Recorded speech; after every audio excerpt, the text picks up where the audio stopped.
Good morning, sir.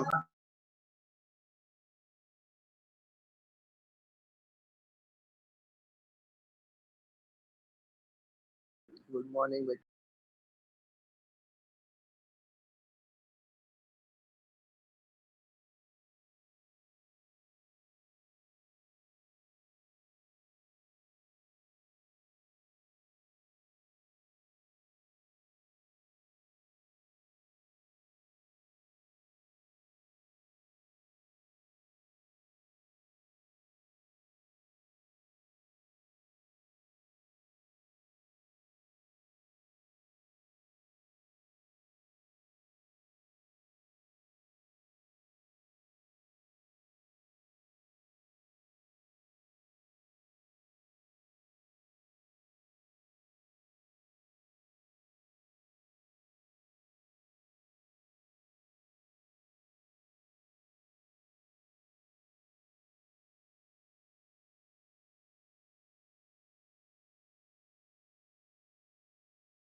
Okay, good morning everyone.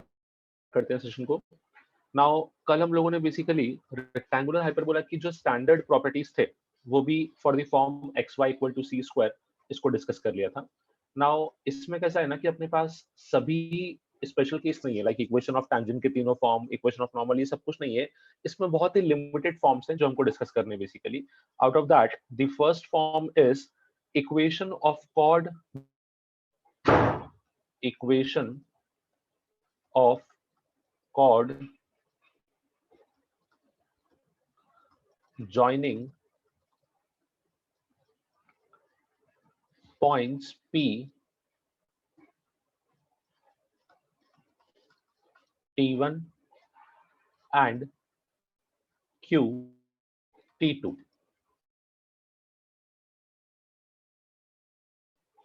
मुझे खाली बताना x y equal to C square, ठीक है, हाइपरबोला के लिए हमने पैरामेट्रिक कोऑर्डिनेट्स क्या डिफाइन किए थे? लास्ट टाइम बताया था मैंने कल, x y equal to C square के लिए हमने पैरामेट्रिक कोऑर्डिनेट्स कुछ डिफाइन किए थे। ct comma c by 2। Just hold on a second.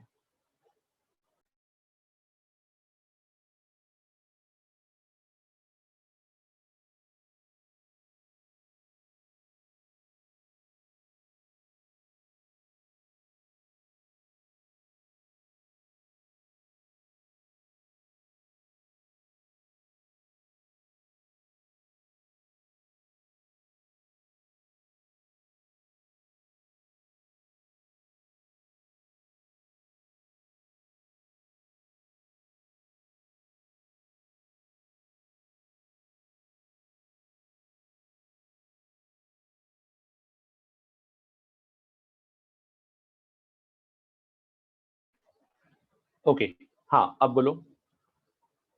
थोड़ा नेटवर्क का इशू था, अभी ठीक हो गया। सो पैरामेट्रिक कोऑर्डिनेट्स पूछे थे। हाँ हाँ, पैरामेट्रिक कोऑर्डिनेट्स क्या अपने पास थे last time? ct comma c by d। ct comma c by t, very good.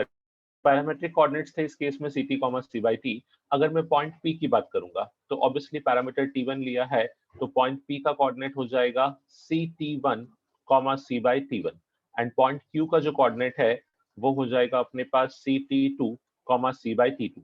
Correct है? अब मैं आपसे क्या पूछ रहा हूँ, equation of chord joining these two points, directly equation find out कर सकते हो using two point form? Yes sir. जल्दी से फाइंड आउट करो, इक्वेशन बताओ मुझे क्या आएगा।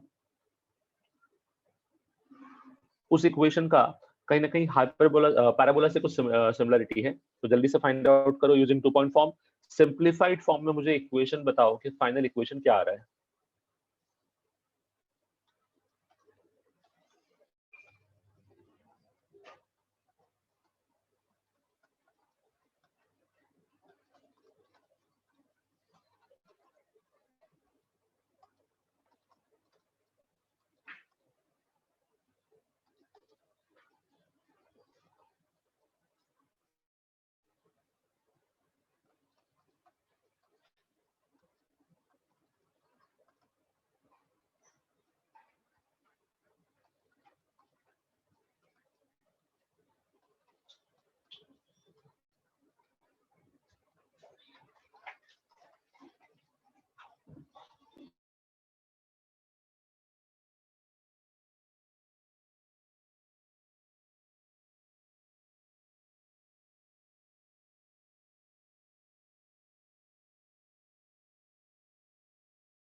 ओके, सो आपका फाइनल आंसर कुछ ऐसा दिखना चाहिए, x plus t1 t2 times of y is equals to c times of t1 plus t2. Yes, लोगों ने सेम आंसर दिया भी है एग्जैक्टली।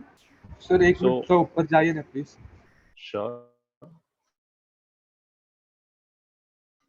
हाँ बेटा, इसमें पूरा सोल्यूशन चेक कर लो।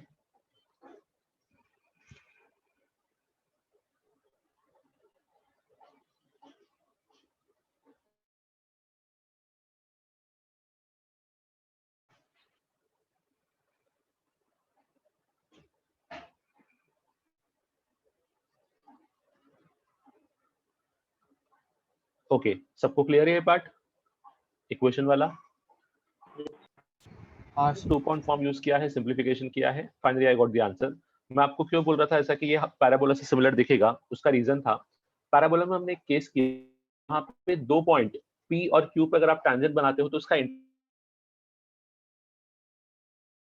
इंटरसेक्शन निकालते तो वो comma a times t1 plus t2, ये वैसा ही कुछ फॉर्म है। आप अगर ऑब्जर्व करोगे तो आपको दिखेगा यहाँ पे t1 into t2 का पार्ट है और यहाँ पे t1 प्लस t2 का पार्ट है, तो it is almost similar to that part. इसलिए मैंने आपसे बोला कि this might be something parallel to you can say और similar to you can say parabola. Okay, अब जैसा मैंने आपको बोला कि यहाँ पे सभी केसेस डिस्कस नहीं करने हैं, यहाँ पे हमको कुछ कुछ केस डिस्कस करने हैं। सो नेक्स्ट मैं आता हूँ इक्वेशन ऑफ टैंजेंट पे, इक्वेशन ऑफ टैंजेंट। अब मुझे खाली याद दिलाना, इक्वेशन ऑफ टैंजेंट के हमने कौन कौन से फॉर्म देखे थे? 3 form, like t equals to 0, a parametric और a condition. Yes, t equal to 0, parametric and condition of tangency. इस केस में क्या है ना कि condition of tangency unnecessary complicated था, इसलिए हमने उस केस को डिस्कस नहीं किया। हमने यहाँ पे सिर्फ 2 ही फॉर्म डिस्कस करेंगे बेसिकली हम लोग। फर्स्ट हम डिस्कस करेंगे t equal to 0, that is equation of tangent, equation of tangent at point P, जो पॉइंट आपके पास हाइपरबोला पे लाई करता है, at point P lying on hyperbola xy equal to c square. ठीक है, सभी लोगों को अप्रोच पता है कि t इक्वल टू 0 में हम लोग क्या करते थे। सो t इक्वल टू 0 में हम लोग x को रिप्लेस करते थे x plus x1 by 2, y को रिप्लेस करते थे y प्लस y1 बाई 2। अब यहाँ पे समझना, एक बहुत अच्छा सा इक्वेशन निकल के आता है, इस इक्वेशन का इंपॉर्टेंस भी है एंड थोड़ा सा यूनिक इक्वेशन है, तो इसको समझने का ट्राई करो। यहाँ पे अपने इस अपॉन के 2 को या अपॉन के 4 को यहाँ शिफ्ट कर देता हूँ, तो ये कुछ ऐसा दिखेगा, x plus x1 into y1 is equal to 4 times of c square. Now अब इनको मल्टीप्लाई करते हैं, चेक करते जाना, x इंटू वाई, ये हो गया फर्स्ट। नेक्स्ट टर्म होगा अपने पास x1 into y, next term होगा अपने पास x into y1 and next term will be x1 into y1, 4 times of c square. अब यहाँ पे मुझे बताओ, क्या मैं डायरेक्टली इस x इंटू वाई को c स्क्वायर से रिप्लेस कर सकता हूँ? Yes sir. Yes, sir. What about this x1 y1? C1 इसको भी तो square. c स्क्वायर, नहीं इसको भी c स्क्वायर लिख सकता हूँ। इसका रीजन समझना, यहाँ पे कैसा है ना आपके पास कि x इंटू वाई को c स्क्वायर क्यों लिखा, बिकॉज वो कर्व का इक्वेशन था। सेकेंडली, ये जो पॉइंट x1 y1 है, क्या ये पॉइंट इस कर्व पे लाई करता है? Yes sir. Yes, sir. This point by the equation of this curve, that means x1 Yes, sir. into y1 भी क्या आ जाएगा, c स्क्वायर। तो इसको भी c स्क्वायर से रिप्लेस करूंगा, इसको भी c स्क्वायर से, तो फाइनली कुछ ऐसा दिखेगा, x1 into y plus x into y1 is equal to twice of c square. यहाँ तक किसी को प्रॉब्लम? No, sir. चलो, मैं बोलूंगा ये भी सिंप्लीफाइड इक्वेशन नहीं है, इसको ट्राई कर सकता हूँ। कैसे? अभी हमने क्या बोला कि x1 into y1 equal to मैं c स्क्वायर बोल सकता हूँ, तो अब मैं क्या करूंगा ना, इस c स्क्वायर को x1 into y1 लिखूंगा, उससे मुझे एक अच्छा सा सिंप्लीफाइड फॉर्म आएगा। समझना वो क्या, x into y1 plus x1 into y is equal to twice of x1 into y1। Now अब दोनों साइड x1 y1 से डिवाइड करो, तो अब आपको जो आंसर मिलेगा वो आंसर अपने काम का है, x upon x1 plus y upon y1 is equal to 2। This is nothing but the equation of tangent hyperbola xy equal to c square, जब कोई पॉइंट आपको पता है x1, y1 on that hyperbola। सबको समझा? Yes, sir. सिंप्लीफाई कैसे किया? Yes, देखो, sir. टेक्निकली ये भी आपका आंसर है, ये भी करेक्ट है, ये भी आपका आंसर है, ये भी आंसर है, फाइनली ये भी आंसर है, किसी भी फॉर्म में यूज कर सकते हो, बट जो मैंने मार्क किया है that is suppose to be the simplest and you can say most used answer. ठीक है, हुआ मैंने इक्वेशन ऑफ टेंजेंट कैसे निकाला at point P. Yes, sir. Okay, now अब मुझे इतना बताओ, इसके बाद जो सेकंड फॉर्म था which is parametric equation, second form है अपने पास equation of tangent. Parametric equation में हम क्या करते थे बेटा? x1 y1 को पैरामीटर्स रिप्लेस। सब्स्टिट्यूट करते हैं। यस, हम लोग बेसिकली x1 और y1 को पैरामेट्रिक कोऑर्डिनेट्स के फॉर्म में पुट करते थे। तो इस केस में मैं x1 को पुट कर दूंगा ct और y1 को पुट कर दूंगा बेसिकली c/t।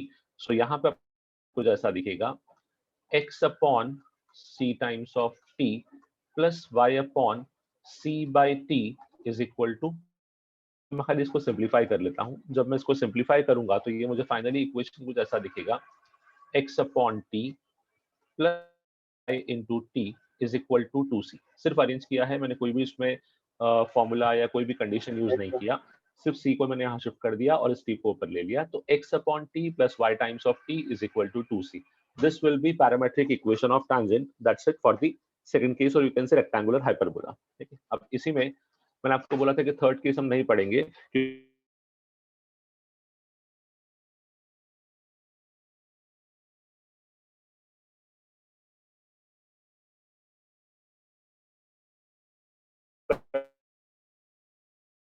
केस आपसे डिस्कस कर रहा हूं। सर आवाज ही नहीं आ रही। सर वॉइस नहीं आ रही। Just a second.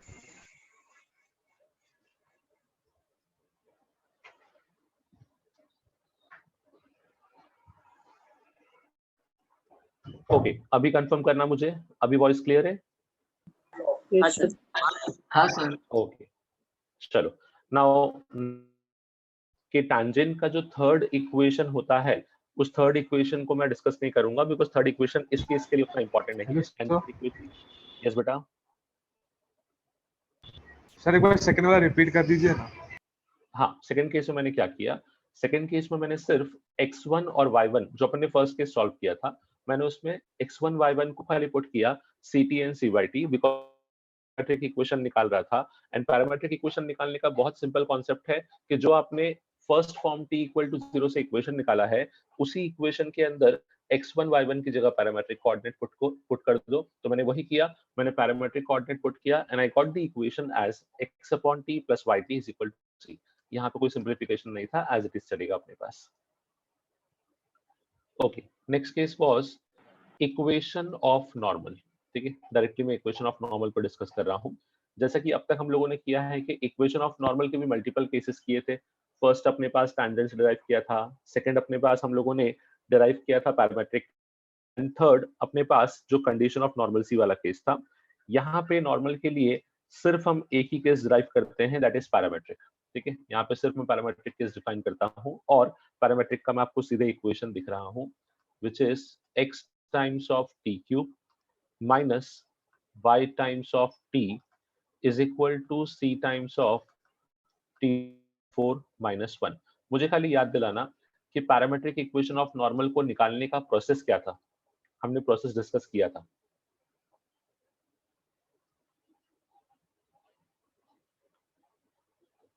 पहले एक पॉइंट पे टेंजेंट निकालेंगे, टेंजेंट का स्लोप, नॉर्मल का स्लोप निकालेंगे, फिर वो point form one point form पे इक्वेशन आ जाएगा। ओके ओके, ठीक है, वेरी गुड।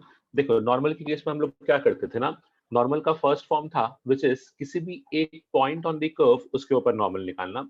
तो उसके लिए हम क्या करते थे कि पहले उस पॉइंट पे टेंजेंट निकालते थे जैसे कि आपने बोला, फिर उसी पॉइंट पे टेंजेंट जो निकाला है उसका स्लोप निकाल लेंगे, एंड स्लोप ऑफ टेंजेंट से स्लोप ऑफ नॉर्मल आ जाएगा बिकॉज दोनों आपस में परपेंडिकुलर होते हैं।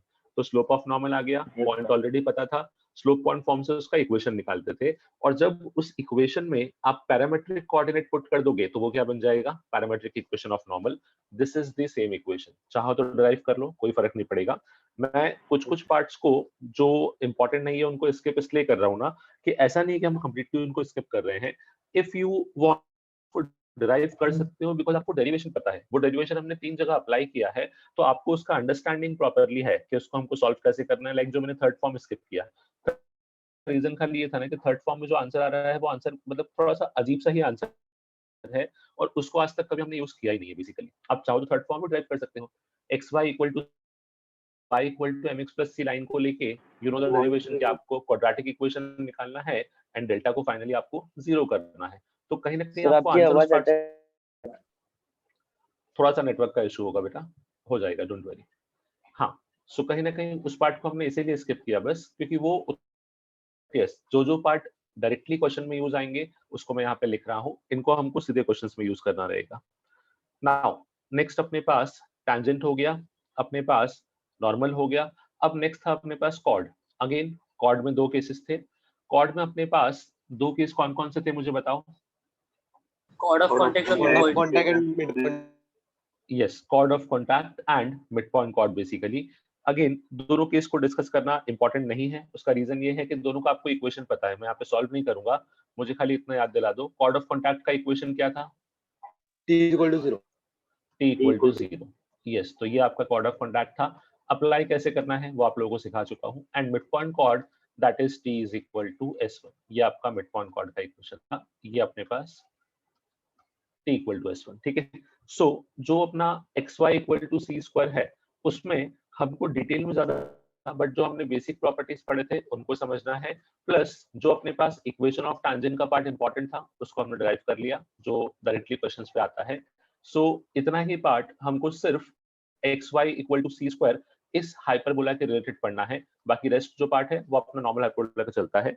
अगेन इस पार्ट पे भी कुछ क्वेश्चंस बनते हैं, तो मैं कुछ क्वेश्चंस को डिस्कस कर रहा हूँ बेस्ड अपॉन दिस बोला, थोड़ा इनको समझने का ट्राई करना। आउट ऑफ दीज क्वेश्चन एक दो पार्ट ऐसे हैं जो आपके पास यू कैन से एक कंडीशन या फिर आपको एक कंक्लूजन देंगे, तो उन कंक्लूजन को समझना बस खाली। लाइक दिस क्वेश्चन, मैं एक क्वेश्चन लिख रहा हूँ बेसिकली, बट ये क्वेश्चन नहीं है, it's kind of a property जिसको आगे आप डायरेक्टली भी यूज करोगे बहुत जगह। So it says if a triangle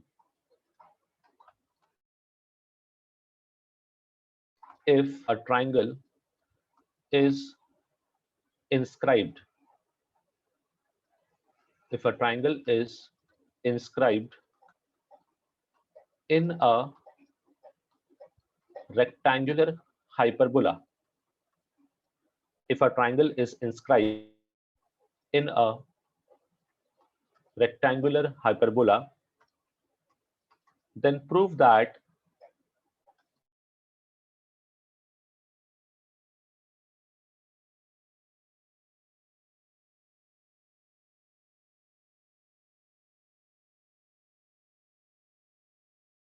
orthocenter of triangle lies on the curve. Prove that the orthocenter of triangle lies on the curve. Okay, इस question को या इस प्रॉपर्टी को समझने का ट्राई करना, एग्जैक्टली ये क्वेश्चन क्या है और इसका सिग्निफिकेंस क्या है, बिकॉज ये काइंड ऑफ एक क्वेश्चन नहीं, तो इसको आप कुछ क्वेश्चन सर आपकी वॉइस अटक रही है। आपने अगर कोई भी यस सर। अभी हो जाएगा, एक सेकंड। हाँ, अभी क्लियर वॉइस चेक कर लो एक बार।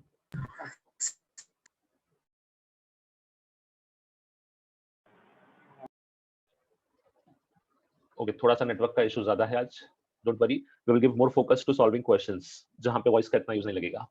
सो इस क्वेश्चन में या फिर इस प्रॉपर्टी में क्या बोला जाता है ये समझना।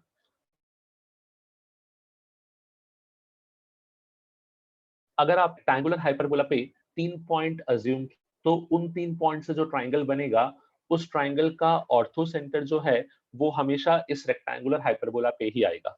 सबसे पहले what exactly is ortho centre?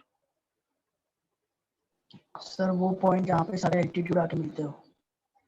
Yes, very good, इसको हम बोलते हैं point of intersection of all the altitudes. Ortho का मतलब ही था परपेंडिकुलर लाइंस बेसिकली। अब यहाँ पे समझना कि इस क्वेश्चन का सिग्निफिकेंस क्या है और कैसे। लेट अस से there are 3 points A B and यहाँ पे कहीं आपके पास सी। इस ए बी और सी पॉइंट को आप ज्वाइन करोगे तो आपको एक ट्राइंगल मिलेगा।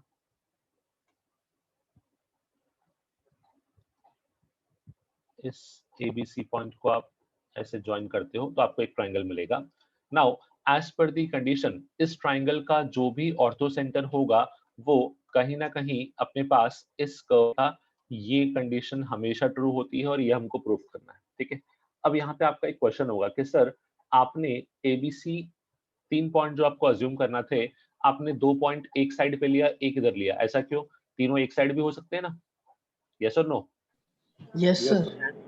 तो इसके लिए मुझे एक चीज सर बताना, ऑर्थो ये सेंटर तीनों में एक आएगा साइड ना? भी हो आएगा बेटा, उसमें भी आएगा। इसके लिए हमने sir voice sir acute and कोई भी ट्राइंगल अगर ओके कोई भी ट्राइंगल अगर अक्यूट एंगल ट्राइंगल होता है तो उसका ऑर्थो सेंटर कहाँ लाई करता है? Inside the triangle.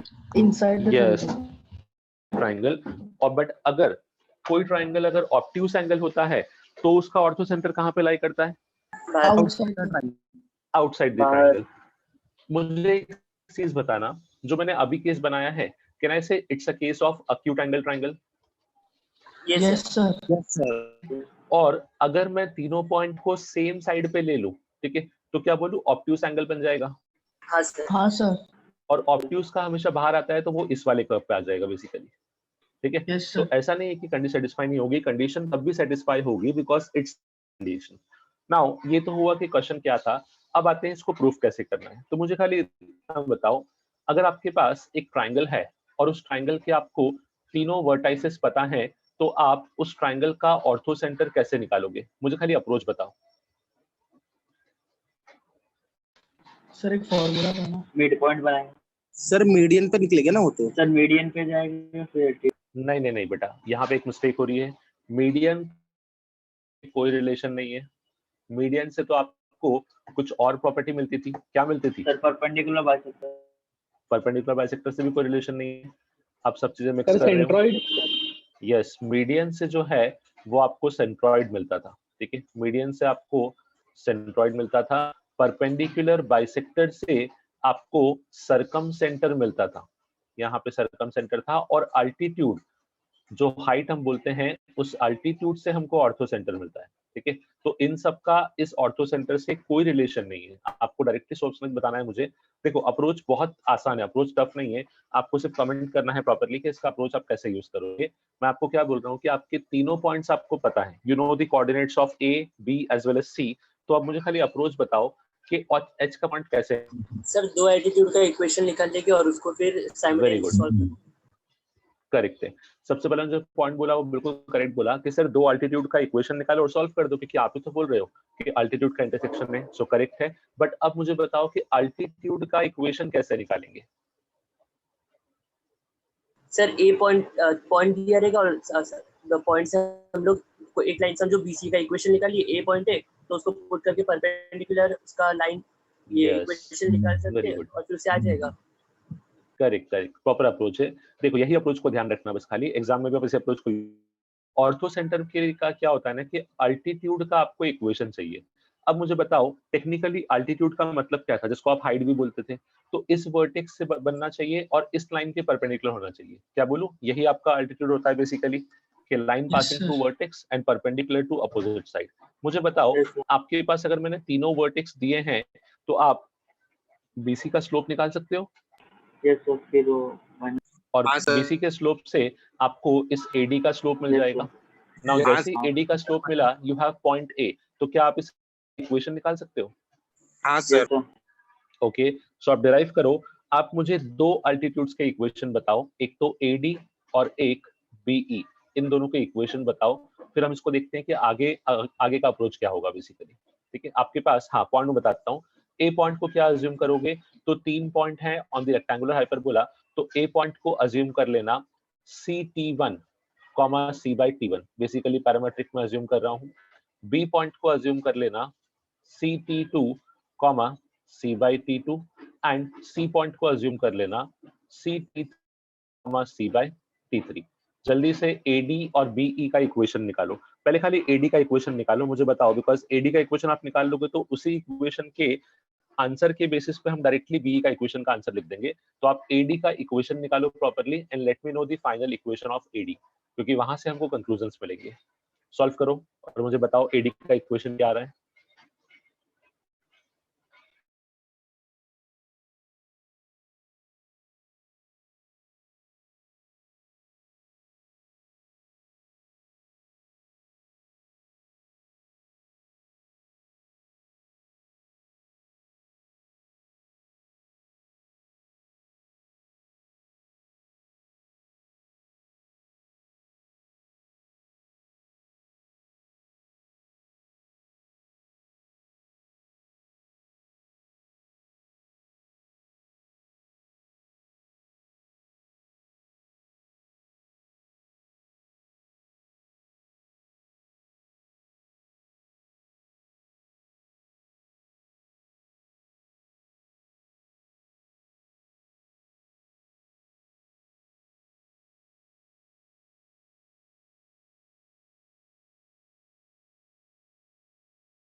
ओके, चलो आप में से काफी लोगों ने सॉल्व किया है। थोड़ा सा सिंप्लीफाइड फॉर्म में आंसर मैं एक्सपेक्ट कर रहा था, बट नो वरीज, इसको सॉल्व करके चेक कर लेते हैं एक बार। प्रोसेस को समझना, जो आपने प्रोसेस यूज किया जो मैं यूज कर रहा हूँ दोनों सेम है। मुझे निकालना है इक्वेशन ऑफ एडी। अब इक्वेशन ऑफ एडी के लिए सबसे पहले आपने होगा slope of BC which is nothing but C by T3 minus C by T2 upon C T3 minus C T2। इसको अरेंज करते हैं तो सी से सी पूरा कैंसिल हो जाएगा, ये आ जाएगा T2 minus T3 upon T2 into T3 the whole divided by T3 minus T2। तो फाइनली आपको आंसर मिलेगा it is equals to -1 upon T2 T3। मुझे कंफर्म करो स्लोप ऑफ BC यही आया आप सब? Yes sir. Yes sir. हाँ सर। इसकी हेल्प Yes, sir. से स्लोप ऑफ AD क्या निकालोगे बोलो? Yes, it should be T2 into T3। ये आ गया आपके पास स्लोप ऑफ AD। आगे का पार्ट तो आसान है, स्लोप पॉइंट है। सो इक्वेशन ऑफ AD निकालने के लिए slope point form that is y minus y1 is equals to m which is T2 multiplied which is CT1। तो आप लोगों ने आंसर यहाँ तक छोड़ा था, मैं नहीं, इसको सर, और मैंने आगे कर फर्दर दिया सिंपलीफाई था। करता हूँ एंड आंसर पे कमेंट करता हूँ। Okay just a second check कर लेते हैं। So T1y is equals to T1 T2 T3 into x minus of CT1। Basically मैंने एलसीएम लेके सिंपलीफाई किया एंड इसको इस टाइप से लिख दिया।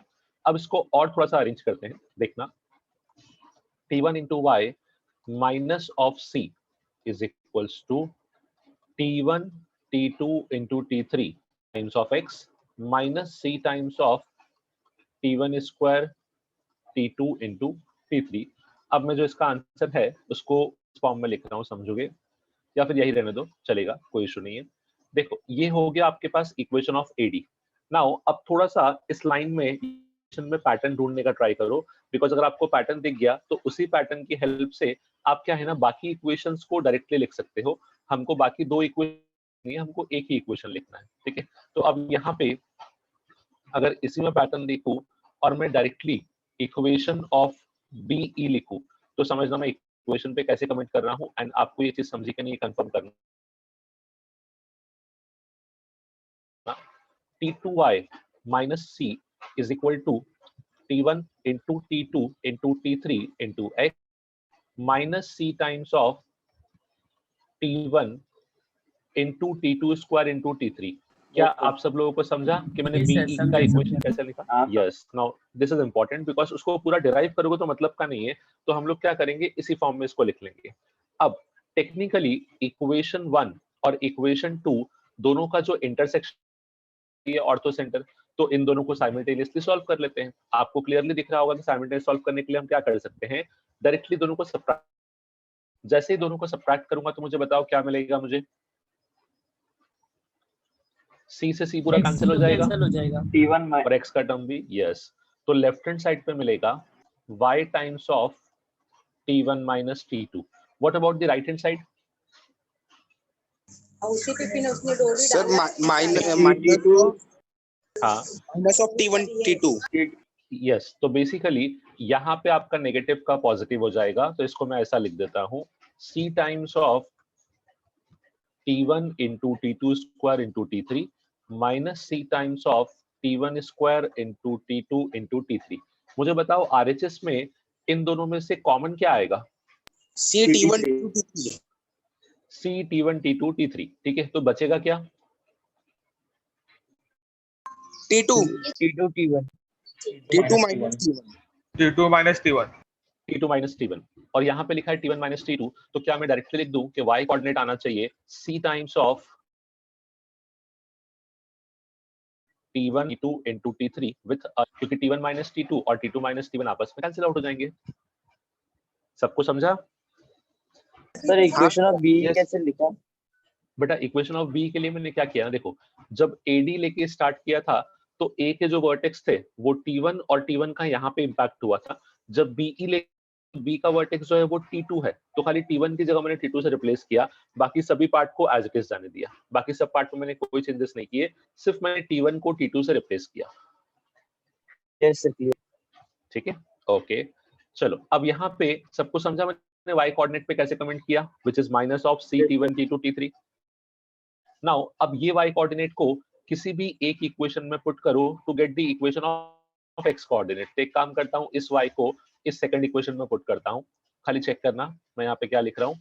फर्स्ट टर्म जो होगा वो हो जाएगा minus C times of t2 square into t3 minus of c। सबको समझा मैंने क्या किया? मैंने इसको उठा के इस इक्वेशन में पुट किया, is equals to t1 into t2 into t3 in minus c times of t1 square into t1 into t2 square into t3। आपको देखिएगा ये दोनों कैंसिल आउट हो गए। जब ये दोनों टर्म्स आपस में कैंसिल आउट हुए तो यहां से मुझे x का वैल्यू मिलेगा। The value of x should be minus c upon t1 into t2 into t3। अब मुझे बताओ ये x और y कोऑर्डिनेट में किसी को भी कहीं कुछ प्रॉब्लम? एनीवन? ओके। अब ये जो हमने x और y कोऑर्डिनेट निकाला है, क्या बोलूं यही अपने ऑर्थो सेंटर के कोऑर्डिनेट्स है, क्योंकि हमने दो अल्टीट्यूड का इंटरसेक्शन निकाला है। ओके, सो अपने पास यस जसवंत y कोऑर्डिनेट देख लो एक बार। Hello sir. देखो, हाँ बेटा। सर अगर इसको क्रॉस चेक करना हो तो कैसे करेंगे? हाँ, अभी वही क्रॉस चेक में करा रहा हूँ एक्चुअली, क्योंकि अल्टीट्यूड अभी हमने प्रूव नहीं किया है। अब हम उसको प्रूव करेंगे कि अल्टीट्यूड है, एंड सेकेंडली अपने पास ये जो कंडीशन प्रॉपर्टी हम प्रूव करने जा रहे हैं उसको सेटिस्फाई कर रहा है। तो अभी मैं आखिरी स्टेप में वही करूंगा। जस्ट अ सेकंड में एक बार खाली ये बता दूं कि वाई कोऑर्डिनेट कैसे निकाला मैंने। जसवंत यहाँ पे कैसा है ना कि मैं इन दोनों इक्वेशन को साइमल्टेनियसली सॉल्व कर रहा था। ठीक है, सॉल्व करने के लिए किया, दोनों को सब्ट्रैक्ट कर दिया। जब दोनों को सब्ट्रैक्ट किया तो माइनस सी से माइनस सी कैंसिल, ये t1 t2 t3 x से t1 t2 t3 x cancel. Left hand side पे बचेगा y times of 2, right side पे बचेगा दिस माइनस दिस। तो इस टर्म को पहले लिखा और माइनस में ही कर लिया। अब इन दोनों टर्म्स में c t1 t2 t3 ये तीनों कॉमन है, तो बचेगा c times of t1 t2 t3 into t2 minus t1, और यहाँ लिखा है t1 माइनस t2। दोनों आपस में कैंसिल होंगे, एक नेगेटिव साइन बचेगा, तो यहाँ से आपका y कोऑर्डिनेट आया। और इस y को जब इस इक्वेशन में पुट किया तो मुझे x कोऑर्डिनेट मिल गया। नाउ अगर मैंने दो अल्टीट्यूड को साइमल्टेनियसली सॉल्व किया है इन अ ट्रायंगल, तो technically that point should be my ortho centre. तो अब मैं ऑर्थो सेंटर के कोऑर्डिनेट लिख रहा हूँ, minus c times of t1 t3 comma minus c times of t1 into t2 into t3। अब यहाँ पे एक चीज ऑब्जर्व करना, जो हमने ऑर्थो सेंटर का कोऑर्डिनेट लिखा है, जैसे आपने बोला कि सर वेरीफाई करना है, वेरीफाई करने का एक सिंपल टेक्निक होता है कि वेरीफाई करने के लिए आप ये चेक करो कि थर्ड अल्टीट्यूड का इक्वेशन क्या है, एंड थर्ड अल्टीट्यूड में ये होना चाहिए। बिकॉज अगर एक पॉइंट आपके तीनों अल्टीट्यूड को सेटिस्फाई कर गया, दैट मींस डेफिनेटली वो क्या हो गया, that point becomes ortho centre. Now अब आता है अपना क्वेश्चन कि ये जो हम प्रॉपर्टी प्रूफ कर रहे थे ये प्रूफ कैसे हुई। तो एक्चुअली प्रॉपर्टी प्रूव हो चुकी है। मुझे बताओ हमको एक्चुअल में प्रूफ क्या करना था? What was the actual condition? Ortho center lies on curve. जो ऑर्थो सेंटर है वो कर्व पे लाई करता है, बराबर। ये अपना प्रॉपर्टी था बेसिकली। अब आपका कोई भी पॉइंट किसी कर्व पे लाई करता है, इसको आप प्रूफ कैसे करोगे? सर एक्स और वाई को कर्व पे Yes. को कर्व में पुट करिए। हाँ, अगर वो पॉइंट आपके कर्व की इक्वेशन को सेटिस्फाई कर गया तो डेफिनेटली वो पॉइंट कर्व पे लाई करता है, अगर सेटिस्फाई करा तो नहीं करेगा। तो मैं वही चेक करता हूँ। मेरा कर्व का इक्वेशन था x into Y equal to C square. ठीक है, अब मुझे खाली इतना बताओ, x इंटू वाई क्या मेरा ऑर्थो सेंटर का पॉइंट इसको सेटिस्फाई कर रहा है? Yes sir. यस, जब इसको पुट करोगे तो आपके पास दिखेगा t1 t2 t3 सब कैंसिल हो जाएंगे, minus C into minus C becomes plus C square. And that is the reason कि आपके पास कभी भी अगर आप रेक्टेंगुलर हाइपरबोला पे 3 पॉइंट लोगे तो उनसे बनने वाले ट्राइंगल का जो ऑर्थो सेंटर होगा that always lies on same rectangular hyperbola. सबको समझा सॉल्व कैसे किया हम लोगों ने? Yes sir. Yes, sir. चलो अब नेक्स्ट एक क्वेश्चन देखते हैं, इसको एज अ प्रॉपर्टी में ध्यान रखना, एंड इफ पॉसिबल इस कोऑर्डिनेट को अगर याद रख पाओगे तो अच्छी बात है, बिकॉज क्या होता है ना कि डायरेक्टली इसको यूज कर सकते हो कुछ क्वेश्चंस में, बट ऑब्वियसली वो क्वेश्चन आप एडवांस लेवल पे एक्सपेक्ट नहीं करोगे, एडवांस लेवल पे रहेंगे क्वेश्चन। जसवंत ऑब्ट्यूज एंगल में भी होगा बेटा, हर केस में चलेगा। जो हमने कंडीशन निकाली है ना वो कंडीशन हमेशा ट्रू है। आप 3 पॉइंट रेक्टेंगुलर हाइपरबोला पे उससे कोई फर्क नहीं पड़ता कि कौन सा टाइप का ट्राइंगल बनेगा, बट डेफिनेटली उनका जो ऑर्थो सेंटर है वो आपके पास कहीं ना कहीं उस रेक्टेंगुलर हाइपरबोला पे ही लाएगा, respective of the nature of triangle. अब इसे क्रॉस वेरीफाई करने के लिए दो ऑप्शन है। पहला तो ये हुआ कि हमने ऑर्थो सेंटर को रेक्टेंगुलर हाइपरबोला में लिया, वहां से वेरीफाई हुआ। दूसरा ये है कि आप थर्ड ऑल्टीट्यूड का इक्वेशन निकालो और उसमें इस पॉइंट को चेक करो। डेफिनेटली अगर ये ऑर्थो सेंटर है तो उसको भी सेटिस्फाई करना चाहिए। डेफिनेशन ये कहता है कि point of intersection of all the altitude, but जब उसको सॉल्व करना होता है तो हम ऑल द अल्टीट्यूड नहीं लेते, हम किसी भी दो अल्टीट्यूड के इक्वेशन को लेते हैं to get the intersection point. Okay, चलो एक क्वेश्चन और देता हूं, इसको भी ट्राई करो। Now it says if the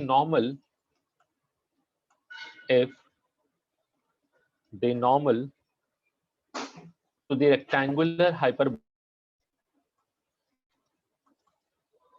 if the normal to the rectangular hyperbola xy equal to c square at point t, at point t, on it intersect the hyperbola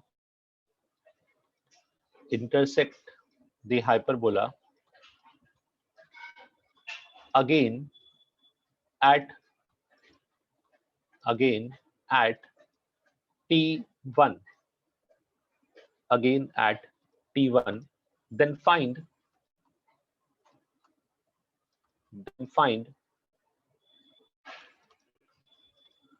t cube into t1, then find t cube into t1, इसका value निकालो, वो find out करना है properly. सो अब इस question में condition क्या है उसको समझो। इस टाइप का सिमिलर क्वेश्चन हमने पैराबोला और हाइपरबोला इस किया था। सो यहाँ पे अपने पास एक पॉइंट पे नॉर्मल कंस्ट्रक्ट करना है। ऑब्वियसली वो नॉर्मल आगे जाके किसी पॉइंट पे वापस से कर्व को कट करेगा, तो उस पॉइंट के लिए या उस कंडीशन के लिए एक वैल्यू बनेगा, उस वैल्यू को आपको फाइंड आउट करना है।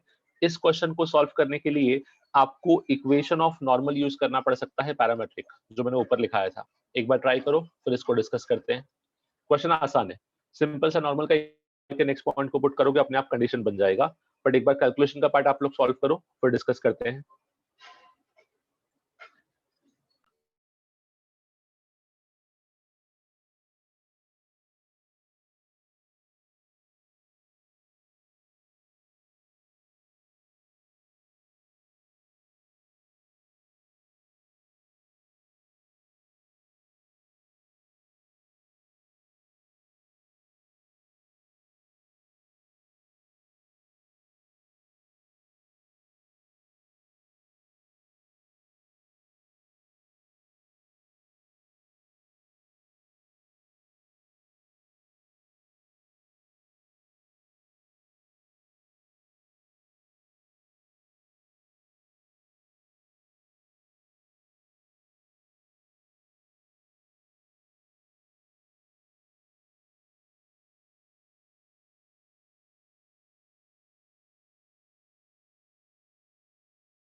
ओके चलो इस क्वेश्चन को समझते हैं थोड़ा सा। इक्वेशन ऑफ नॉर्मल हमको पता है, it is already xt cube plus c is equal to yt plus c times of t to the power 4। अब क्या था, ये था अपने पास यहाँ पे जब आप पॉइंट t पे यू कैन से नॉर्मल प्लॉट कर रहे हो ऑन दिस हाइपरबोला, उसने क्या बोला कि ये नॉर्मल वापस पास करती है, ठीक है। अगर ये नॉर्मल वापस से पॉइंट t1 से पास करेगी तो ऑब्वियसली t1 का जो कोऑर्डिनेट है वो इसको सेटिस्फाई करना चाहिए। अगर मैं बात करूं t1, तो t1 का जो आपके पास कोऑर्डिनेट है वो कुछ ऐसा हो जाएगा, q point which is ct1 comma c by t1. So this is the equation of normal and this is the coordinate of point q. This normal passes through this point, so obviously this point should satisfy the equation of normal. तो मैं इस normal की equation में इस point को put कर देता हूँ। Finally ये कैसा दिखेगा, ये हो जाएगा ct cube upon t1 plus c is equals to ct upon t1 plus c times of t1 या t raised to power 4। अब सभी में से c आपस में कैंसिल हो जाएगा, सब में से c कैंसिल हुआ तो यहाँ पे क्या बचेगा इसको ऑब्जर्व करते हैं। t1 आएगा ना, कहाँ पे बेटा, y पुट कर दिया। अच्छा मैंने उल्टा पुट किया शायद, ct, अरे हाँ जस्ट अ सेकंड, मैंने फर्स्ट वाले पार्ट में गलती से x का y पुट कर दिया। एक बार क्रॉस चेक कर लेते हैं वापस से। x times of t cube, x हो जाएगा ct1, करेक्ट बेटा, ct1 into t cube plus c is equal to y की जगह पे c times of t1 plus c times of t to the power 4। अभी करेक्ट है? हाँ, अब सभी में से c को कैंसिल आउट कर देते हैं। जब मैं c को कैंसिल आउट करूंगा तो ये कुछ ऐसा बनेगा, t1 into T cube plus 1 is equals to t upon t1 plus t to the power 4। थोड़ा सा और सिंप्लीफाई करते हैं, सिंप्लीफाई करके मैं इसको ऐसा लिख सकता हूँ, t1 times of t1 into T cube plus 1 is equal to t plus t to the power 4 into t1। ये सबको समझा क्या किया? हाँ सर। हाँ, अब मुझे बताओ इन दोनों में से कॉमन क्या निकलेगा राइट साइड पे? t कॉमन निकलेगा, और जब t कॉमन निकाल लोगे तो क्या बचेगा? 1 प्लस t की power 3 t1। 1 plus t1 into T cube. अब कुछ लोग क्या करेंगे, यहाँ पे इन दोनों को कैंसिल आउट कर देंगे, पर वैसा करना नहीं है, आपको बताया था मैंने। इस अरेंज करोगे, दोनों को लेफ्ट हैंड साइड लिखो और इसको ऐसा लिखो, t1 minus t into t1 into t1 into T cube plus 1 equal to 0। सबको समझा मैंने ये इक्वेशन कैसे लिखा? मैंने सिर्फ RHS को LHS पे शिफ्ट किया और t1 टी क्यूब प्लस 1 को कॉमन ले लिया दोनों में से, तो बचेगा t1 माइनस t। बहुत ही सिंपल सा कंडीशन है। मुझे बताओ दो नंबर का प्रोडक्ट 0 है, ऑब्वियसली बात है अगर दो नंबर का प्रोडक्ट 0 है तो दोनों में से कम एक चाहिए। अगर मैं फर्स्ट पार्ट को 0 करूं तो कंडीशन मिलेगा t1 इक्वल्स टू t। क्या t1 इक्वल्स टू t हो सकता है? Is it possible? नहीं हो सकता, ऑब्वियसली बात है। सो यस, एक ही पॉइंट पे आ जाएगा। तो इसके लिए ये जरूरी है कि सेकंड कंडीशन को 0 होना चाहिए। जब सेकंड कंडीशन को आपने 0 किया तो यहाँ से आपको कंडीशन मिलेगा t1 into t equal to 0, that simplifies to t1 into t cube is equal to -1। ये रहेगा आपका final answer, t1 into T cube is equals to -1। So यहाँ पे अगेन क्वेश्चन में कोई भी एक्स्ट्रा ऑर्डिनरी कंडीशन नहीं था, जो भी था वो अपने पास सिंप्लीफाइड फॉर्म था बेसिकली। सबको समझा ये क्वेश्चन? हाँ sir.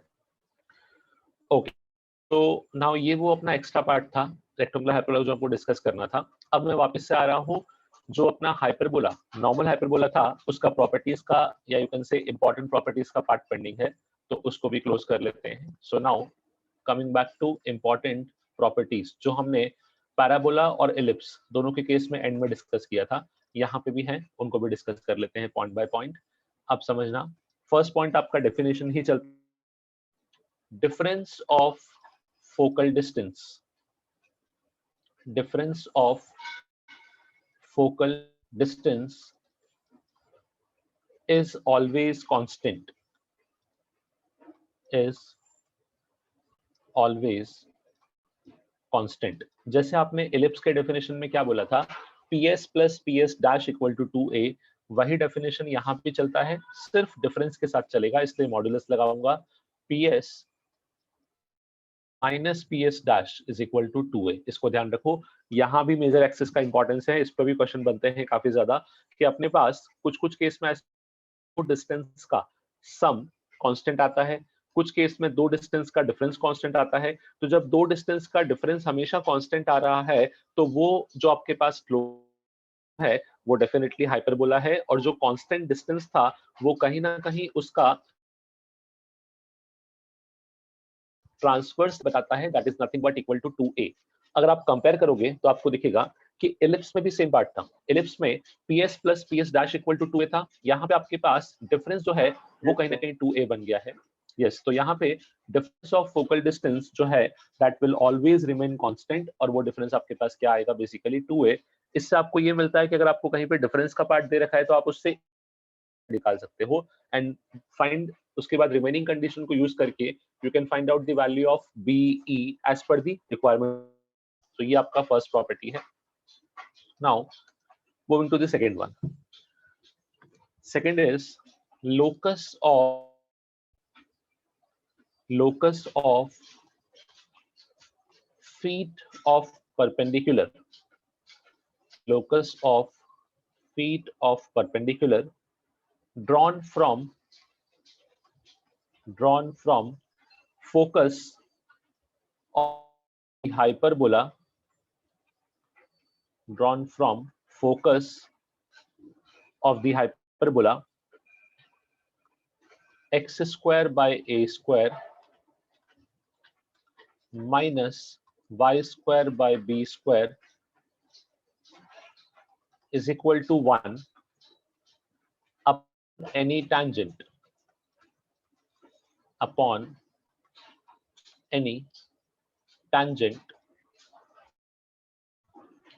is its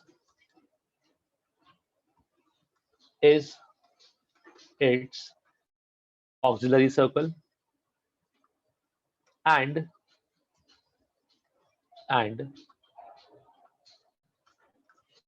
of these distances and product of these distance, or I should write length, distance is length होना चाहिए, product of these length is b square. Now this is one property which is almost similar to ellipse.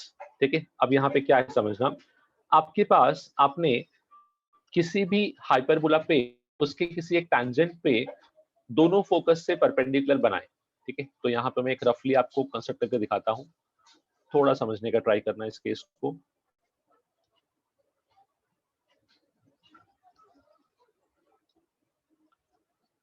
यहाँ पे आपने किसी भी hyperbola के लिए दोनों फोकस से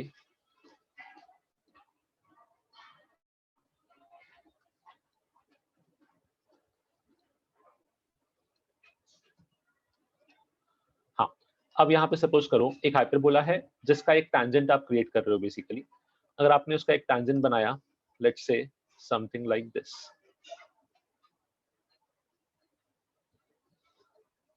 सो आपको पता है कि टैंजेंट एक लाइन है, यहाँ पे आपके पास फोकस रहेगा, लेट्स से यहाँ पे एक फोकस है और यहाँ पे आपके पास दूसरा फोकस है, S और S डैश। मुझे पता है कि फोकस से जब भी आप या किसी भी एक पॉइंट से कभी भी आप एक लाइन पे परपेंडिकुलर बनाओगे तो एक यूनिक परपेंडिकुलर बनता है। तो उसने एक सिंपल चीज बोली है, कभी भी आप अगर इस फोकस से इसके टैंजेंट पे परपेंडिकुलर बनाओगे तो वो पता है कहाँ मिलेगा, वो हमेशा इस पॉइंट पे मिलेगा। कहाँ पे? जहां पे आपका टैंजेंट ऑक्सिलरी सर्कल को कट कर रहा है। इसको ध्यान रखो, ये इस केस के लिए भी ट्रू है और यही चीज इसके लिए भी ट्रू है। ये वाले फोकस से परपेंडिकुलर भी आपको यहाँ मिलेगा, इस चीज का हमको ध्यान रखना होता है। ये तो फर्स्ट प्रॉपर्टी हुआ। दूसरा, ये जो दोनों लेंथ है, लेट अस से इसको L1 बोलो, इस लेंथ को L2 बोलो, तो इस लेंथ का जो प्रोडक्ट है L1 इंटू L2 ये हमेशा इक्वल टू b स्क्वायर रहता है। ये हमको ध्यान रखना है। नाउ ये वो प्रॉपर्टी है जिसपे directly question up to mains level तो इजीली आ सकता है कि आपको सीधा बोल कि एक टैंजेंट है, या एक आपको पहले हाइपरबोला का इक्वेशन दे दिया और बोला कि इस पे एक रैंडम टैंजेंट है, उस टैंजेंट पे हमने फोकस से परपेंडिकुलर के फोकस से जो आपने परपेंडिकुलर बनाए उस लेंथ का प्रोडक्ट क्या होगा। तो आपका डायरेक्टली आंसर रहेगा बेसिकली बी स्क्वायर। इसी को जैसे मैंने आपको लास्ट टाइम सिखाया भी था डीएस में कि इसको ध्यान रखो, ये केस में कैसा है ना कि टैंजेंट कहीं भी ले सकते हो, तो आप अपना सिंपलेस्ट केस ले लो, आप टैंजेंट को यहाँ मान लो ताकि आपको प्रॉपर्टी याद भी हो जाएगी। आप टैंजेंट को यहाँ मानो, ठीक है। अब मुझे टैंजेंट को यहाँ अज्यूम करोगे तो फोकस से बनाया हुआ जो परपेंडिकुलर है उसका टैंजेंट तक का लेंथ कितना हो जाएगा, क्या बोलूं, इतना पार्ट चलेगा, that will be equal to B. तो अगेन आपको वहां से बी का रिलेशन मिलेगा बेसिकली। बट यस, इस कंडीशन को ध्यान रखो, L1 इंटू L2 जो हो जाएगा ना आपके पास, वो कहीं ना कहीं बी स्क्वायर, ये वैल्यू आपको हमेशा कांस्टेंट देगा। इस पार्ट को आपको ध्यान रखना है बस खाली, ठीक है। सो इस कंडीशन को यूज करते हुए इसको हम सिंप्लीफाई कर सकते हैं। तो दोनों चीजों का ध्यान रखना। बेटा AC मतलब सर्कल, जो मैंने यहाँ पे लिखा है ना कि जो इसका लोकस आता है दैट इज, उसका जो लोकस है वो AC होता है, दैट इज ऑक्सिलरी सर्कल, और उसका जो length is equal to B square. चलो moving on to next property, that is property number 3। Property number 3 जो अपने पास पैराबोला और एलिप्स दोनों में कॉमन चला था। Yes, 3 is the portion of tangent, the portion of tangent between the point of contact, between the point of contact, the directrix and the directrix subtends a right angle, subtends a right angle at the corresponding focus, at the corresponding focus। I think ये property हम पहले भी discuss कर चुके। कोई भी किसी tangent का पोर्शन अगर रहेगा between the curve and it's directrix, तो उतने पोर्शन का जो फोकस सबटेंड होगा वो हमेशा क्या आएगा, 90 डिग्री आएगा। इसको हम काफी जगह प्रूव भी कर चुके हैं और देख चुके हैं। तो दिस इज वन प्रॉपर्टी जो तीनों में एज इट इज कॉमन थी, कोई भी डिफरेंस नहीं था आपके पास इस प्रॉपर्टी में। इसी तरीके से प्रॉपर्टी नंबर 4 भी तीनों केस में कॉमन है, इसको भी समझ लो। The tangent and normal, the tangent and normal at any point, the tangent and normal at any point of a hyperbola, of a hyperbola bisect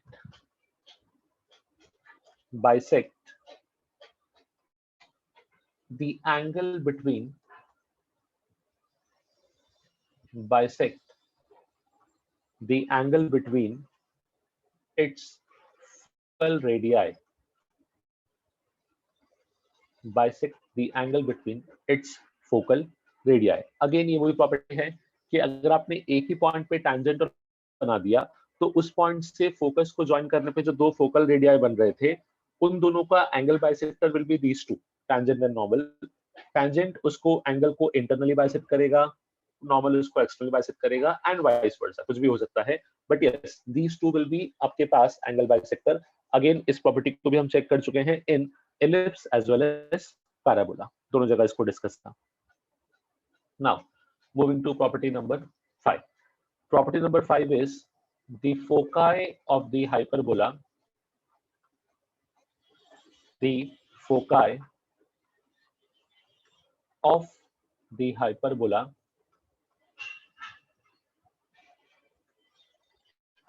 and the points P and Q, and the points in which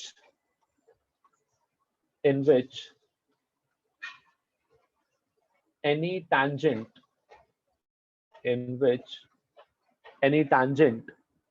at the vertices, in which any tangent at the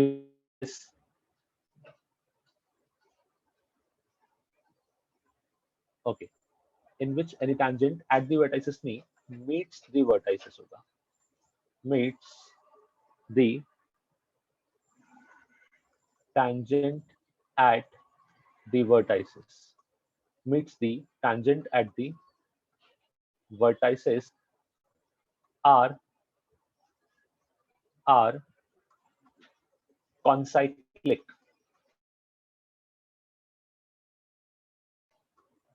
Concyclic with PQ as diameter. With PQ as diameter. Now this is something new. तो हम explain करता हूँ इसको कि exactly यहाँ इस property का use क्या है अपने पास.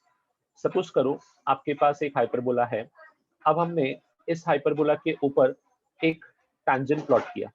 नाउ जब इसमें आपने एक टैंजेंट प्लॉट किया, लेट अस से वो टैंजेंट कुछ ऐसा जा रहा था. अब इस टैंजेंट को लेके आपके पास होता है which is tangent at the vertex. ठीक है, तो अब इसको समझना. टैंजेंट एट द वर्टेक्स क्या होता है, ये आपके वर्टेक्स हैं. तो इन पॉइंट्स पे जब आप टैंजेंट बनाओगे तो ऐसी कुछ टैंजेंट बनेगी. This is first,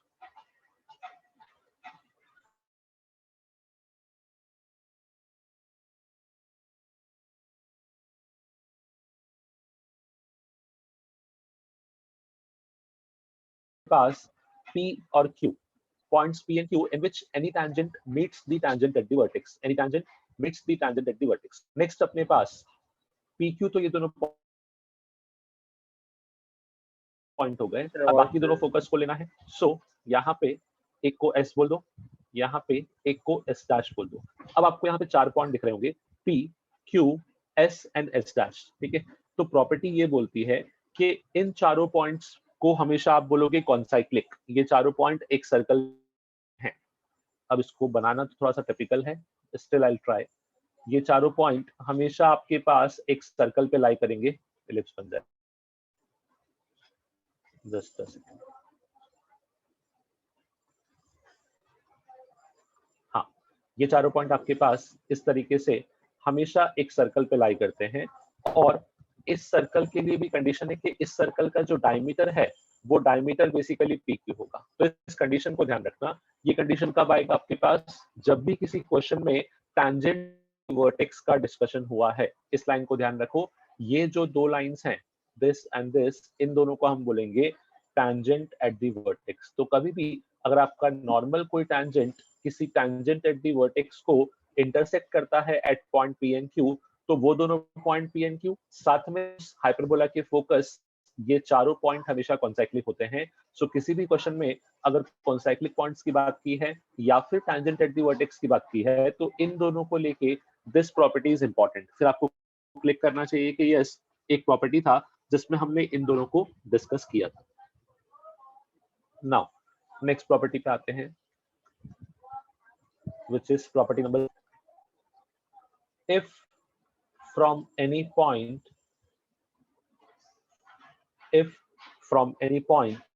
on the asymptote,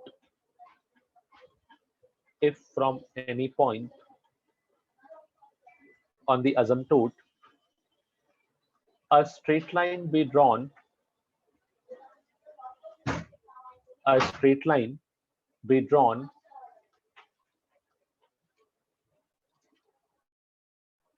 perpendicular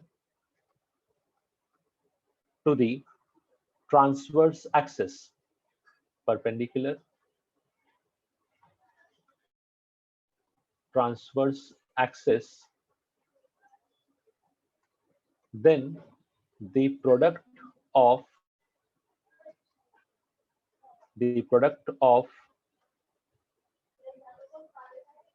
segment this line, product of segment of this line intercepted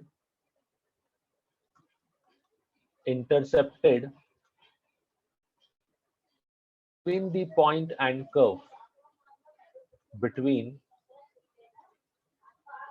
the point and is always equals to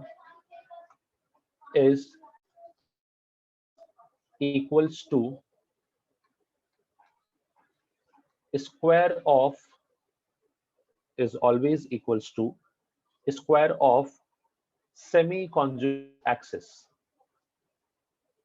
Square of semi-conjugate axis. Again थोड़ा समझने का try करते हैं step by step. नया है, खाली hyperbola के लिए basically. If from any point on the asymptote a straight line be drawn perpendicular to transverse axis, then the product of segment of this line intercepted between the and the curve is always equal to square of semi-conjugate. अब इसको समझने के लिए diagram का थोड़ा सा requirement है, तो मैं यहाँ पे डायग्राम along with asymptote दोनों कंस्ट्रक्ट करता हूँ.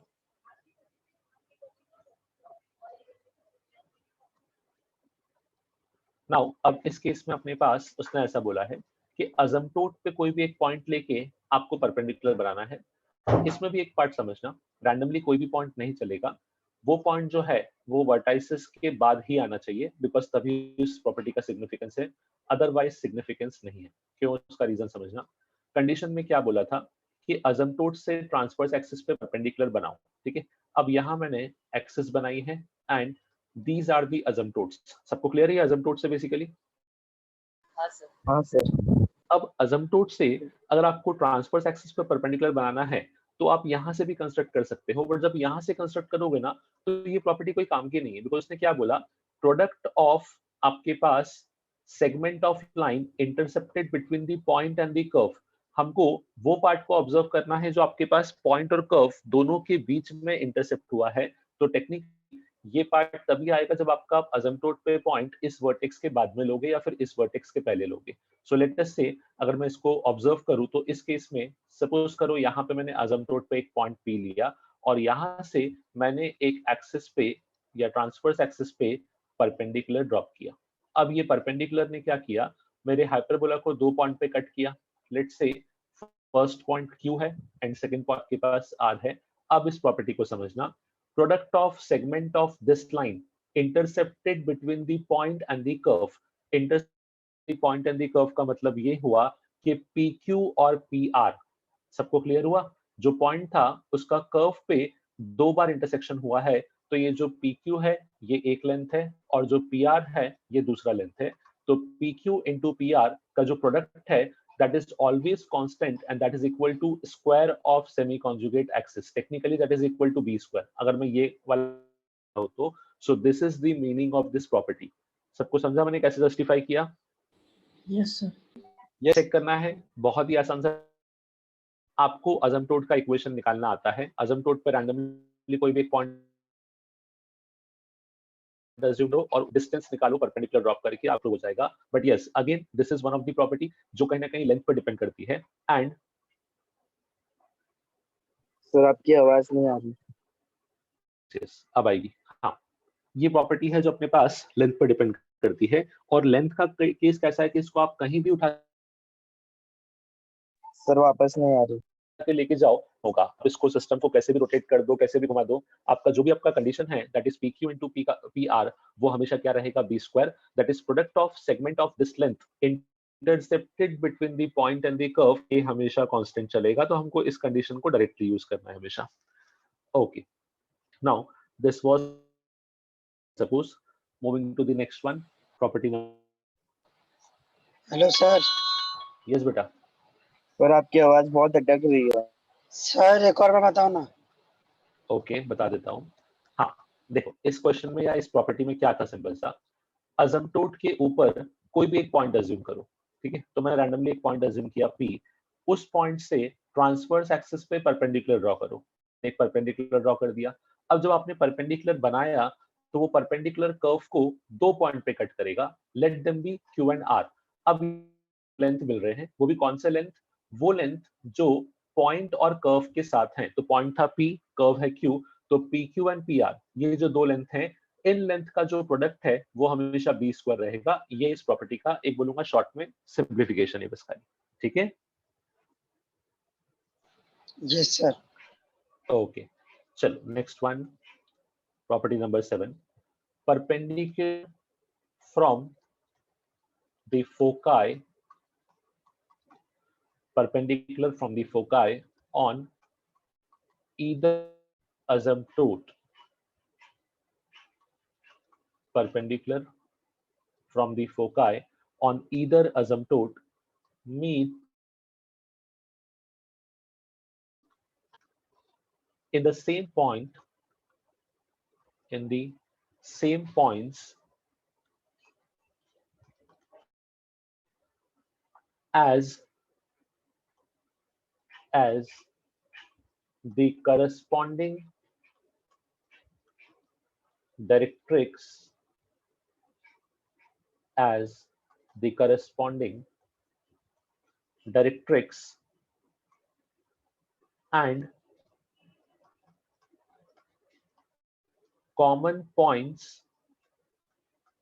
and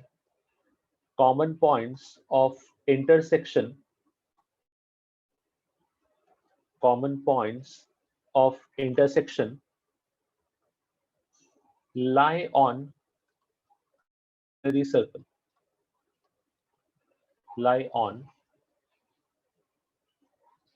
auxiliary circle.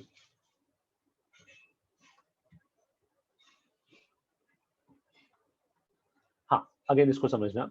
Perpendicular from foci on either asymptote meets it in the same point as the corresponding directrix and common points of lie on auxiliary circle. इसको इस तरीके से देख सकते हो सिंपल वे में कि आपके पास फोकस से आपको असिम्प्टोट पे परपेंडिकुलर बनाना है. बात है फोकस एक फिक्स पॉइंट है, असिम्प्टोट एक फिक्स लाइन है, तो एक फिक्स पॉइंट से आप लाइन पे एक यूनिक परपेंडिकुलर ही बना सकते हो. बट उस की भी एक खास बात है. वो खास बात क्या है समझना. यहाँ पे एक तो ऑक्सिलरी सर्कल इन्वॉल्व है. तो पहले मैं एसी को प्लॉट कर देता हूँ. Let this be the AC जो हम डिस्कस कर रहे थे, ऑक्सिलरी सर्कल. अब यहाँ पे आपके पास एसी के साथ साथ डायरेक्ट्रिक्स भी इन्वॉल्व है. लेट यहाँ पे मैंने डायरेक्ट्रिक्स प्लॉट कर दिए. Directrix, this is the second directrix. अब नेक्स्ट मुझे यहाँ पे असिम्प्टोट चाहिए थे. ये लीजिए, यहाँ पे असिम्प्टोट भी बन.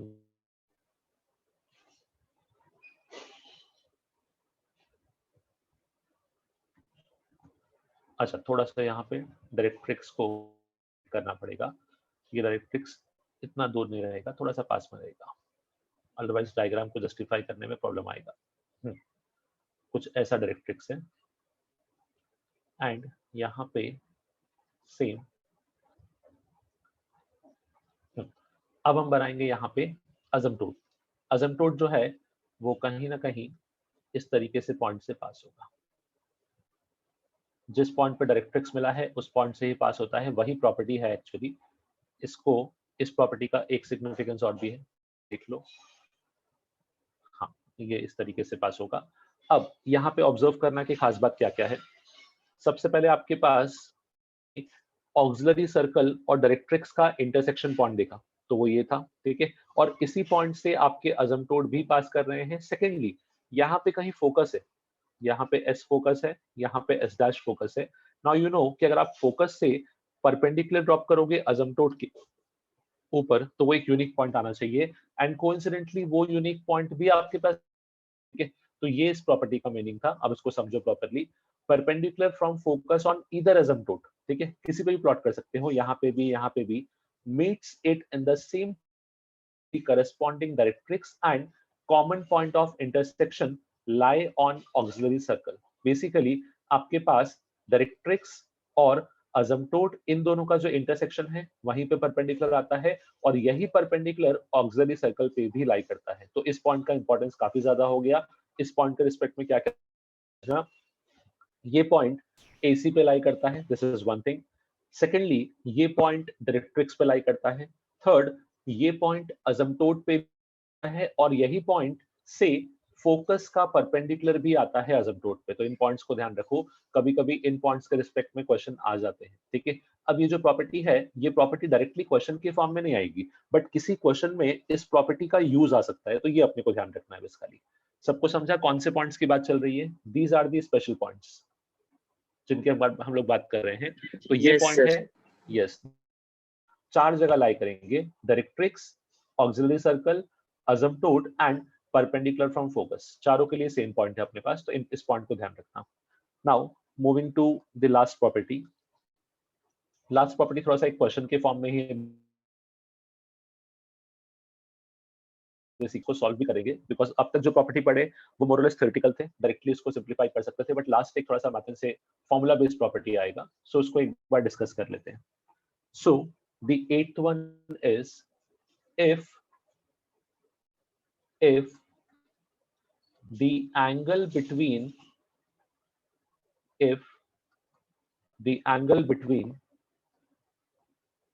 asymptote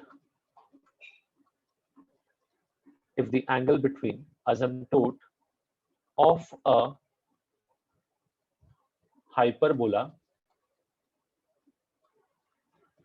x square by a square minus y square by b square is equal to 1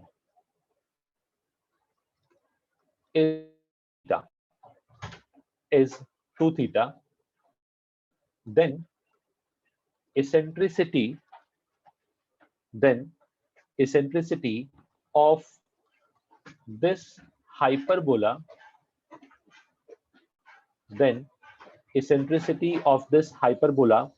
will be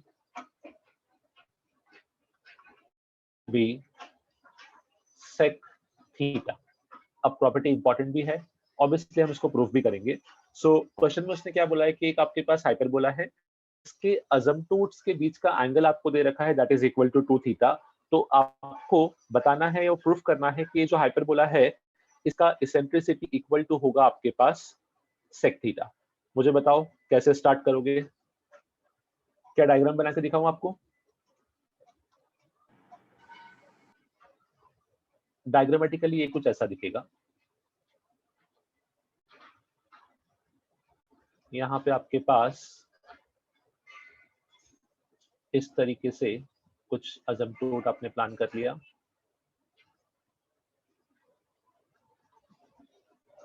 ये आपका सेकंड अजम्पटूट है, और इन दोनों अजम्पटूट के बीच का एंगल 2 थीटा है, तो इसको आप ऐसा बोल सकते हो this is theta and this is theta. हाँ, अब मुझे बताओ, बहुत ही इजी है, मतलब हार्डली दो स्टेप में 3 स्टेप में सॉल्व हो जाएगा, सिर्फ लॉजिक बताओ कैसे इसको स्टार्ट कर सकते हो।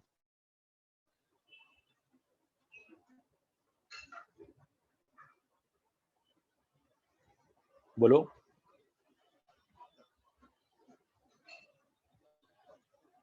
चलो, लगता नहीं बोलोगे, मैं ही बोल देता हूँ।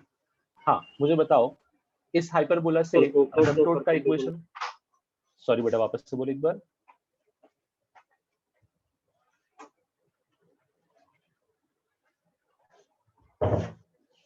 ओके, चलो ये आपके पास हाइपरबोला का इक्वेशन है। इस हाइपरबोला से के इक्वेशन से मुझे बताओ आप इक्वेशन ऑफ असिम्प्टोट,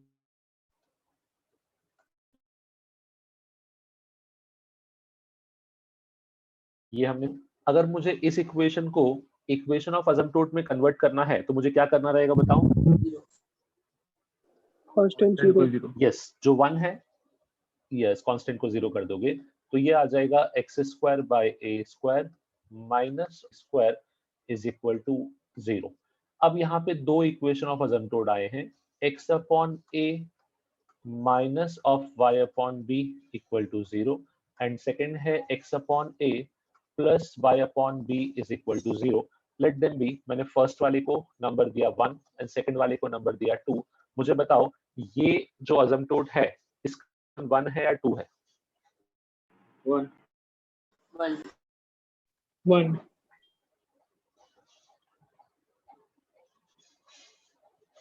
बोलो। सर 1 यस, इसका इक्वेशन एक्चुअली 1 है। मीन क्या आप देखोगे कि ये जो असिम्प्टोट है ये एक्स एक्सिस के साथ अक्यूट एंगल पे है, अक्यूट एंगल है मतलब स्लोप पॉजिटिव होना चाहिए, and out of these two first one का स्लोप इज पॉजिटिव, इसलिए ये 1 हो जाएगा। ठीक है, अब मुझे बताओ ये जो असिम्प्टोट का आपने इक्वेशन लिखा है x upon a minus y upon b equal to 0, इस स्लोप क्या है? m1 का वैल्यू कितना है? b by a। Very good, इसका स्लोप हो गया आपके पास b बाय a। और मुझे एक चीज और पता है कि अगर कोई लाइन एक्स एक्सिस के साथ थीटा एंगल बनाती है तो उसका स्लोप आप tan थीटा लिखते थे। Yes sir. तो कहीं ना कहीं मैं बोलूंगा कि लाइन का जो स्लोप है वो मेरे पास tan थीटा है। इस पार्ट में किसी को कुछ प्रॉब्लम? No sir. मतलब कहीं ना कहीं अपने पास b/a का जो नेट वैल्यू मिलेगा that is equal to tan theta. अब जरा मुझे बताना, अगर मुझे किसी कर्व के इसेंट्रिसिटी पे कमेंट करना है तो मुझे उस कर्व के बारे में कौन सा इंफॉर्मेशन पता होना चाहिए? सर a बाय b का वैल्यू। बस a का रेशियो भी अपने को रेशियो मिल गया। बताओ हाइपरबोला का इसेंट्रिसिटी इक्वेशन क्या था बेटा?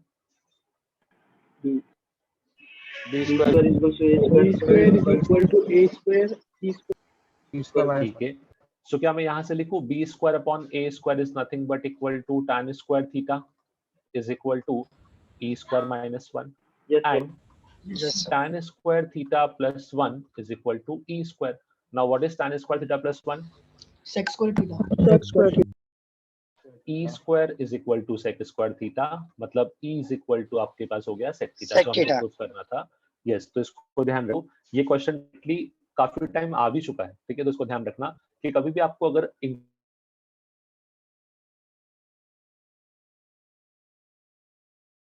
सर आपकी आवाज नहीं आ रही। सर वॉइस नहीं आ रही। सेंट्रिसिटी ऑटोमेटिकली बन जाएगा आपके पास b इक्वल टू, ओके, मैं ऐसा बोल रहा हूँ कि कभी भी आपको अगर असिम्प्टोट का angle of inclination with X axis,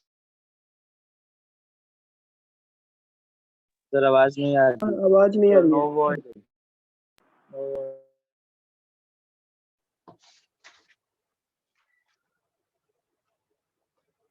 हाँ अभी वॉइस क्लियर है? Yes sir. यस। हाँ, वापस से रिपीट कर देता, मैं बताता हूँ उसका रीजन क्या है, लेक्चर खत्म होने दो, आई एक्सप्लेन एवरीथिंग। हाँ, सो बेसिकली कैसा है कि प्रॉपर्टी को मैंने खाली रिपीट किया है और इसको ध्यान रखो, डायरेक्टली इसका क्वेश्चन आ चुके हैं बहुत बार कि आपको किसी असिम्प्टोट का angle of inclination with X axis पता है that is equal to theta, तो उस असिम्प्टोट का जो इसेंट्रिसिटी है वो हमेशा आपके पास क्या मिलेगा? थीटा। ये हमने प्रूव किया है, नेक्स्ट टाइम से इसको डायरेक्टली भी यूज कर सकते हो, we don't have any issue with that part, ठीक है। So with this part मैं आपसे बोलूंगा सर वो स्लोप वाला पार्ट वापस बता दीजिए ना। स्लोप वाला पार्ट मैंने ऐसा बोला, अच्छा ये वाला पार्ट बोल रहे हो, ओके। हाँ, तो यहाँ पे हमने क्या किया, पहले मैंने असिम्प्टोट की इक्वेशन को आइडेंटिफाई किया कि जो फर्स्ट इक्वेशन है ये टेक्निकली इस असिम्प्टोट को डिनोट करना चाहिए, उसका ये लाइन जो है ये x के साथ एक अक्यूट एंगल बनाती है, मतलब इसका स्लोप पॉजिटिव होगा। एंड कहीं ना कहीं इस लाइन का स्लोप आ रहा था b/a, इस लाइन का स्लोप था -b/a, मतलब पॉजिटिव स्लोप यहाँ पे था। तो मैंने इस लाइन की इक्वेशन से इस लाइन का स्लोप लिखा b/a। एंड मुझे एक चीज पता है कि स्लोप का एक डेफिनेशन और भी होता है, slope is nothing but tan of angle made by the line with positive direction of x। मैंने यहाँ पे थीटा एंगल ले रखा था, तो इसका जब स्लोप निकालूंगा तो वो tan थीटा भी आएगा। तो दोनों ही स्लोप बेसिकली आपके पास एक लाइन के स्लोप निकालने के दो मेथड्स थे, तो दोनों को आपस में इक्वेट कर दिया कि b/a इक्वल टू क्या हो जाएगा अपने पास, tan थीटा। अभी क्लियर है?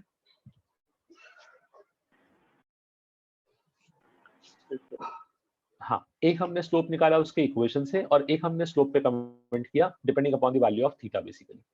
चलो, सो विद दिस अब ये जो पार्ट है कंप्लीट होता है। अगेन जो पार्ट है वो थ्योरेटिकली पूरा कंप्लीट हो चुका है, एक थोड़ा सा क्वेश्चंस का प्रैक्टिस हमारा बाकी है, तो पॉसिबिलिटी है कि नेक्स्ट सेशन में इसके हम कुछ करें and then we will start with the new topic, ठीक है। जो अपना पार्ट ज्योमेट्री यहाँ पे 2D ज्योमेट्री कंप्लीट होता है, तो फिर न्यू पार्ट वापस से डिफरेंशियल वाले सेक्टर पे जाएंगे और करेंगे, तो नेक्स्ट लेक्चर में वो देखते हैं। एक्चुअली आज के लेक्चर में ऑडियो का बहुत ज्यादा इशू होगा, द रीजन वाज कि ये जो कंप्लीट लेक्चर हुआ है ना, ये मैं एक्चुअली फोन के हॉटस्पॉट से ले रहा हूँ because at the last moment internet ने डिच कर दिया, सो इसलिए थोड़ा इशू ज्यादा है। इन केस अगर इस सेशन में कहीं भी कुछ चीजें मिस हो या आपकी या कुछ डाउट है, तो उसके लिए अपन नेक्स्ट सेशन का मैं एक स्टार्टिंग का आधे घंटे का स्लॉट रखता हूँ, जो भी आपको डाउट होगा वहां पे क्लियर कर लेना, ठीक है। हाँ yes sir. Thank you sir. Okay चलो, अरे हाँ, बाय आपका सर। प्रैक्टिस शीट पेंडिंग है, लिंक बाय नहीं भेजा बेटा। पीडीएफ का। हाँ सर। बेटा पीडीएफ का लिंक हाँ मैं आज सेंड करता हूँ, बार बार जस्ट अ सेकंड, मैं यहाँ पे नोट कर देता हूँ ना, मुझे याद रहेगा। आपको मुझे टेक्निकली अब 3 चीजें देनी है। एक तो हो जाएगा आपका एलिप्स का प्रैक्टिस शीट, नेक्स्ट आपके पास हाइपरबोला का प्रैक्टिस शीट, एंड यहाँ पे हो जाएगा आपका सेंगेज का लिंक, ठीक है। ये मुझे आपको शेयर करना है, ये तीनों मैं आज शेयर करता हूँ, डोंट वरी। ये 2 बनाना है, दिस इज रेडी। ये मैं चलो फिर see you all next time. Bye sir, Bye, sir. sir. Bye बेटा, बाय सर। बाय बेटा। सर ये बोर्ड्स का पोर्शन रिडक्शन का कुछ आया? वापस बोलो बेटा, क्या बोल रहे हो? सर ये बोल रहे थे कि 12th का कुछ पोर्शन रिडक्शन होने का boards का। नहीं बेटा, अभी 12th में नोटिफिकेशन ये आया है कि जो करंट 12th के बच्चे हैं जिनका एग्जाम नहीं हो पाया था, उनके रिगार्ड में नोटिफिकेशन आया है कि उनका क्राइटेरिया कैसे होगा, उनका स्कोरिंग कैसे होगा। अभी आपका नोटिफिकेशन नहीं है, इनका रिजल्ट आ जाएगा, उसके बाद आपका नोटिफिकेशन आएगा बेटा। Okay sir.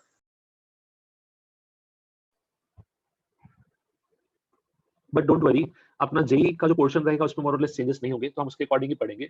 बोर्ड्स में चेंजेस